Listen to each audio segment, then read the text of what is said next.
এই দেখো আজকে না অনেক বড় হাঁড়ি করে রান্না হয়েছে বলে তাই ভাতটা এতে নিয়েছি বেড়ে, কারণ বাড়িতে লোকজন আছে, অনেক বড় হাঁড়ি করে রান্না হয়েছে।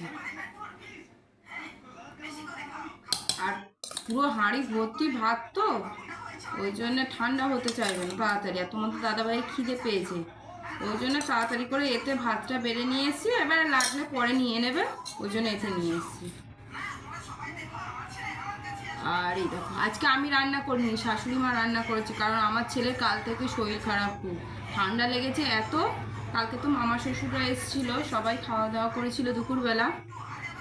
কালকেও রান্না করতে পারিনি, রান্না করার কথা আমারই ছিল সব, কিন্তু সে রান্না করতে পারিনি। এত শরীর খারাপ, জ্বর এসছে, সর্দি কাশি বমি হচ্ছে, আর ওকে সামলাতে সামলাতেই আমার টাইম চলে যাচ্ছে, ওই জন্য আর রান্না করতে পারিনি। এই যে আজকেও রান্না করেছে শাশুড়ি মা, এই যে শসা কেটে নিয়েছি আর করেছে এই দেখো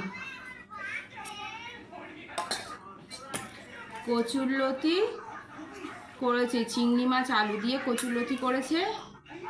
আর এদিকে করেছি দেখো মাছের কাঁটা রান্না করেছি।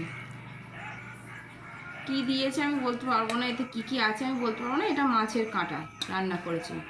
দেখছি তো পেঁপে আছে, আলু আছে, আর কি সবজি ঝিঙে ফিঙে কি আছে আমি জানি না, চিচিঙ্গে কি আমি আছে আমি না খেলে বুঝতে পারবো না, বুঝতে পেরেছো। আর এদিকে দেখো মাছের তরকারি আছে, ঝিঙে দিয়ে আলু দিয়ে মাছের তরকারি। এখন খাবো, খিদে পেয়েছে খুব জোরে। তোমাদের